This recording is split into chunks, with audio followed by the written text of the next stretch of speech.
Hi guys, welcome to the channel. Today we're going to be talking about something very important. I'm pretty sure a lot of you are aware what's currently happening in our food systems. We're talking about the countless amount of ingredients we don't want, the fortifications we never ask for, in numbers, sweetness, and all of the other stuff they put in our food that we don't want. And unfortunately, the way the food system is going is only going to be getting worse. So today I wanted to do the video and share with you 5 things that I swapped out for more of the wholesome foods. I thought originally this is something that's going to change our life and make ourselves eat better, and at the same time make us a bit more resilient to what's currently happening with the food system. But little did I know this is just the beginning. Because of the certain health condition changes, we have to upheave and change our diet even more. Nonetheless, guys, I think it's very important for anybody to understand what really the wholesome foods are. And in fact, it's actually far easier to swap or make something that a lot of us realize. So this is the reason, guys, I've done this video. So 5 foods that I've changed for the past 6 months or longer. And you might be wondering why on earth are they covered under the white napkins? Well, because I'm currently into the MasterChef and I thought just add a little bit of the mystery. So without further ado, guys, let's kick off with the products. So I'm going to kick off with the first one. Right, we are talking about the homemade yogurt. What a massive change. Yogurts you buy in the supermarket are, first of all, made with the milk you might not want to consume. They're full of sugar. They're full of additives, they're full of preservatives, and they're full of in numbers in a lot of cases. But this yogurt here is milk and bacteria. You can make it 2 ways. All right, you can buy yourself a bacteria and add it to a milk and it'll set into the yogurt. Or alternatively, you can buy yourself the organic yogurt with the live cultures. Add maybe a tablespoon to your milk, set it in one place, and it will set within 6 to 12 hours. And I've got to say, this is one of the best things I ever made. I make 2 types. I make more like a kefir one for myself because I like it to be a drinking consistency. And for the rest of the family, I make a thicker yogurt. And I've got to say, guys, this is night and day and only 2 ingredients.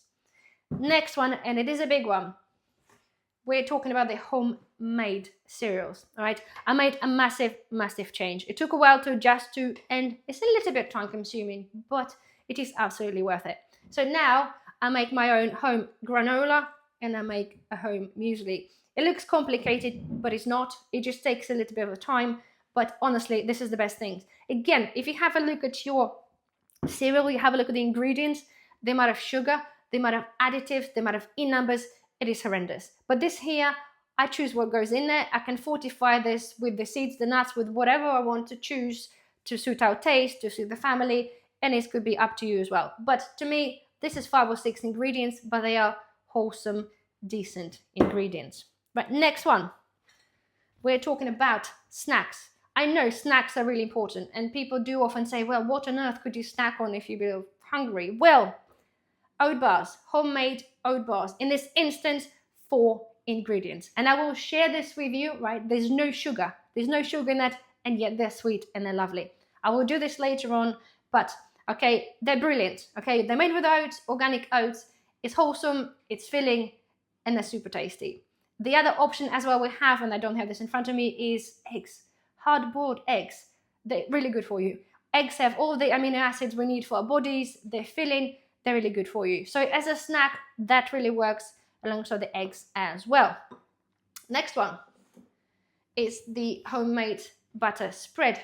Yes, if you're a person that used to buy a margarine or whatever spread it is, if you have a look at the ingredients, you'll find a lot of the margarines now or butter have been diluted with rapeseed oil, canola oil, all the unhealthy oils. Even the ones that have been diluted with the olive oil, the quantity of olive oil has gone down by like 50%. So I make my own, and I make 2 versions, right? I've got the unsalted butter version with olive oil, and I have a salted butter one with olive oil as well. It literally takes 5 minutes to make that. I buy the butter, sometimes I make it with cream, but I know what's in there. And again, 2 ingredients, and it's the best swap ever. Next one. A big one for a lot of it, especially now, is homemade bread. Yes, I've got the white loaf here in front of me. Well, it's actually 90-10 with the wholemeal, but I have a selection of flours, organic flours, rye flours, wholemeal flours, all of that. It makes a huge difference. Bread is horrendous. It's gone, honestly, from being semi-okay to now absolutely full of stuff we don't want. It's like 40 plus ingredients in a lot of breads. And now we're talking about the fortification as well. We don't need all of those ingredients, okay? All the stuff that's in there, it's really bad for us. It is really, really bad, especially the constant oils, the rapeseed oils in bread. Why? Yes, it sits on the shelf maybe for ages, but no. And the best changes I made is bread. Again, don't take it as a white flour. Take it as any homemade bread, home bread that you make, whether it's a wholemeal, a rye bread. They're all different, texture different, flavor different, but 4 ingredients. This is all we need to make a decent bread. This is the best thing. If you never tried bread, I've got plenty of recipes on the channel. This is the best swap you can ever do. It might not last you as long, but 4 ingredients, right? If you choose to eat bread, if you like eat bread, then this is the way forward, right? And last one, it is probably a bonus point for children, if you got children, is because I've got to say, the kids industry is the most adulterated ever. With the sugar, with colorings, it's horrific, right? I've got here is homemade hazelnut spread. I've been buying, and if you follow my channel, you know I've always been buying as a prepper, stocking up on chocolate spreads. Have a look at the ingredients, especially now. We're talking about this like 90% oil with a tiny bit of cocoa and something else. A lot of the spreads haven't seen a hazelnut in their entire life. It's just sugar, preservatives, additives, and oils. And now if they sit there months past date, they smell like oil. They go off really, really quickly because they have horrendous amount. It's just chemicals. It's absolutely chemicals. I had one chocolate spread that had 1% of cocoa in it.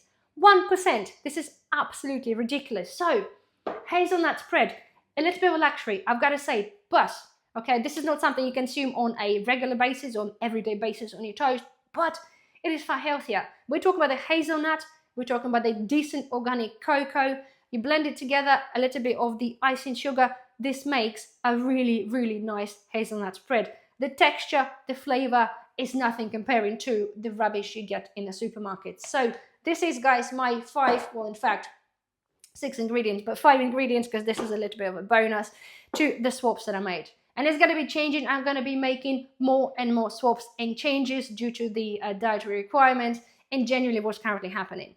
It is absolutely ridiculous now. If you have a look at the ingredients of all of the foods that you buy, I just dare you, just have a look and you understand that things like as simple as your a bar, a granola bar or an oat bar will have 40 ingredients in some instances, right? It's absolutely ridiculous. So anyway, guys, I do hope you have found this video helpful. If you don't want to miss out the next episodes when we're going to be talking about certain other things about the whole foods and other, and other changes, then please don't forget to subscribe to the channel. Otherwise, I do hope you have enjoyed this video. Don't forget, thumbs up, subscribe if you're not a subscriber, and I shall see you in the next video.